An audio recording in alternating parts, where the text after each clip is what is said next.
When was the last time that you had fun playing a video game?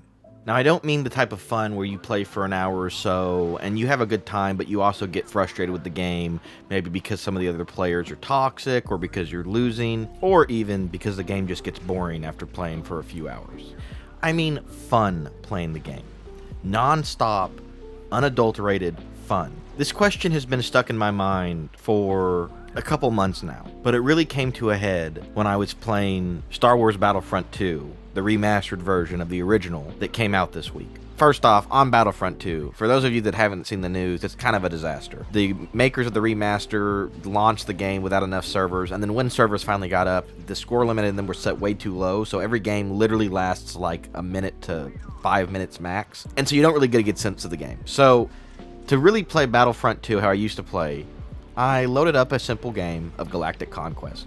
I think most of us that grew up playing Battlefront 2 will remember that Galactic Conquest probably was the most fun game mode in the game. For those of you who've never played it, it's where you face off against a computer or another player, and you each take turns playing this game like it's a chessboard or a checkers board, and you try to capture territories to end up controlling the entire galaxy. About an hour into playing, I actually texted a friend and told him that it was terrible, that I wasn't having fun, and I even asked a question of how did we have fun playing this game when we were kids. But the more and more I played, I started to find fun in massacring the hundreds of rebel soldiers that I was pit against. There is something enjoyable about a capture and defend game mode, and so no matter who you're pit against, you will have some sort of fun, even if it's bare bones, playing a game like this.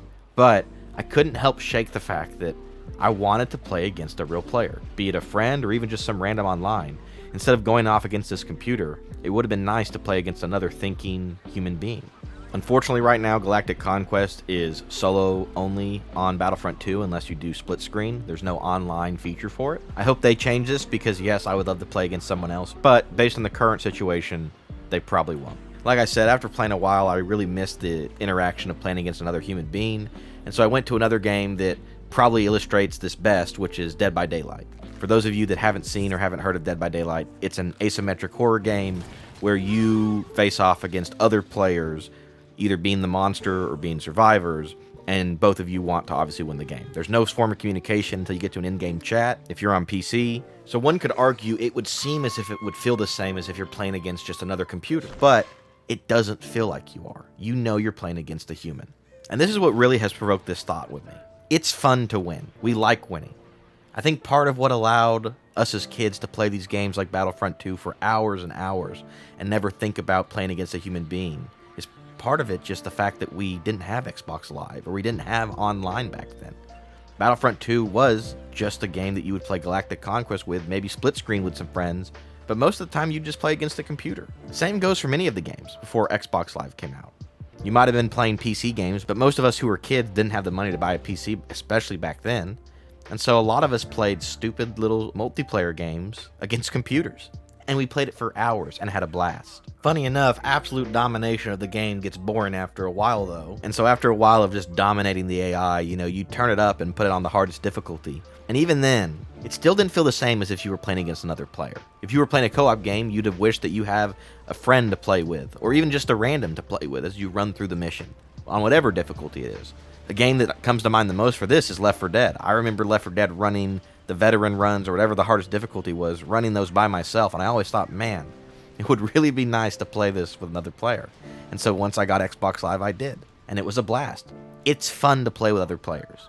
Right now in society, there's this big push for AI and to create, artificial intelligence. If it ever comes to rival a human being in more than just the raw intelligence, but also the human side of things, the thinking, the feeling, the understanding, that's to be seen. The Christian in me says that there's no way a machine will ever be able to rival a human being on that scale. And that fact is exactly what makes the games today so fun to play. The fact that you're playing either with or against a thinking, feeling, understanding human being. And yet somehow we've lost appreciation and respect for that one thing. And that's because while winning is probably the most fun you can have in a video game, we human beings aren't always motivated to win.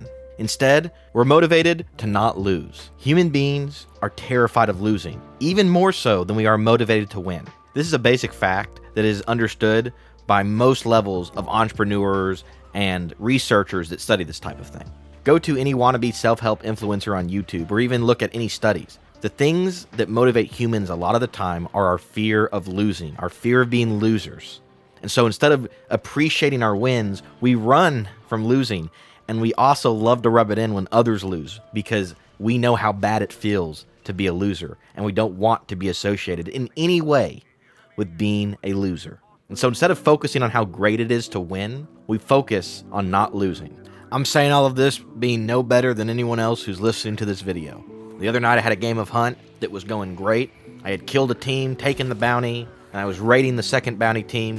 One of them charged me with a sword, and I was able to kill him. Instead of moving on to the next team, I immediately took 30 seconds or so to teabag him, make sure he understood what a loser he was. Why did I do that? If he was spectating me, he probably felt like garbage. If I would have been in his shoes, if you would have been in his shoes, you would have felt like garbage after seeing that. But I still had to rub it in. After that fight, I turned to the next team who held back because they were sniping. And so instead of trying to play their game, I ran to the extraction. They caught up to me. I managed to take one of them down twice, but his teammate finally killed me. And the first thing that popped into my head was to message him and call him a coward for sitting back and making me run all the way to the extraction instead of pushing in. I didn't do it. I held back. But that's the type of logic behind almost every rage message in existence. You get mad because another human being, another player has done something to piss you off, and so you write them a message or you send them a nasty note, calling them out on their garbage. Yet that being said, if we were in their shoes, we don't know what we would do. And in fact, we probably would do the same thing. It wasn't smart to push into the building. They had snipers. When I snipe, I don't want to push into buildings. Despite us so desperately wanting to play with other people and interact with other people, the moment we can rub it in on how bad they are or how much of a lesser person they are than us, even if it's in just a video game, we're going to take that chance. And I've done it before, you've done it before, and you've had it done to you, and I've had it done to me. And it sucks when it's done to you. It doesn't feel good to have someone rub in that they're better than you at something. And so back to the original question. When was the last time that you had fun? Are our moments of fun just moments where we bash in someone else's face how bad they are?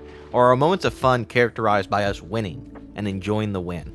To close out this video, I'll talk about the game where I think this issue is the most upfront, and I already brought it up once, but that's Dead by Daylight. Dead by Daylight, no offense to their community, I think they would agree with this statement themselves, seems to, on surface, have one of the most toxic communities out of any video game ever. And so it's funny that in a game where you can't even talk to someone in-game, you can only talk after the game, it's funny that this has created one of the most toxic gaming environments in modern day. I play mostly killer in Dead by Daylight, and I can tell you what, it is so exceptionally frustrating to lose as a killer. My favorite killer is probably the Singularity, and for those of you that play that game, you already know how difficult that killer is already. So then losing on top of that just makes me want to throw my controller against the wall sometimes. Then when you get to the end game and you open the exit gate or you just give up, right? Then the survivors will love to rub in how awful you were as a killer. It's an experience that I know I'm not alone. Of course, probably one of the biggest YouTubers, Otsdarva, he goes through that all the time, all the way down to the smallest YouTuber to a no-name. They go through the same thing. But it's not just exclusive to killers. Survivors will go through the same thing where they feel like a killer is harassing them or targeting them or rubbing it in that they got beat. They slug them is what it's called in the game. It goes back and forth. But it's become such an us versus them mentality that literally on Reddit, which you know is the beacon of intellectual wisdom, there's a Reddit page for the main game, but then there's also different Reddit pages depending on if you're a killer main or a survivor main. I'm not here to pretend that I have the solution for this. I'm not here to talk bad about the community because I love the game. I love playing, and I think a lot of the community is very nice, and I've had a lot of great interactions with a lot of people in it. But there's a lot of toxicity that also is found in that game especially. And I guess to conclude this video, I'll challenge you, the listener, as I challenge myself after this week of gaming. Find the fun in winning the game. Let go of your fear of losing and accept a loss when you get hit with one. Don't message someone and tell them that they're trash. If you want to message them and say GG, which happens a lot in both Dead by Daylight and Hunt and pretty much any game, there are a lot of GGs. But message them GG or tell them well played if they messaged you and said great game. Make an effort to be nice, to make their day better. If you're playing DBD, don't slug all the survivors and make them bleed out. Don't stand as a survivor in the exit gate and make the killer push you out. Just leave. Make an effort to make your winning fun for you and not miserable for someone else. I used to be a member of the think tank that kids these days would never have survived the old Halo or Modern Warfare lobbies. I remember the good old trash talk and beating down on one another, but it feels like that trash talk has gotten a little out of hand, and we've maybe lost the respect that the trash talk was friendly banter, and we've gone to the category where we now want to make the other person as miserable and unhappy as possible. And so to conclude, the next time you're playing a game and you're delivering the beatdown of a generation to someone, or you're the butt of that beatdown of a generation, Put yourself in the other person's shoes. Realize that we all just want to have fun. We're all just human beings who enjoy interacting with other human beings, no matter how messed up we might be, and no matter how much we're terrified of losing. Just understand that at the end of the day, we're playing video games to have fun. And instead of representing a toxic community or sending them a nasty message, just tell them GG, or at the very worst, just don't send anything and don't do anything. Because like I said, at the end of the day, we're all just human beings wanting to have fun.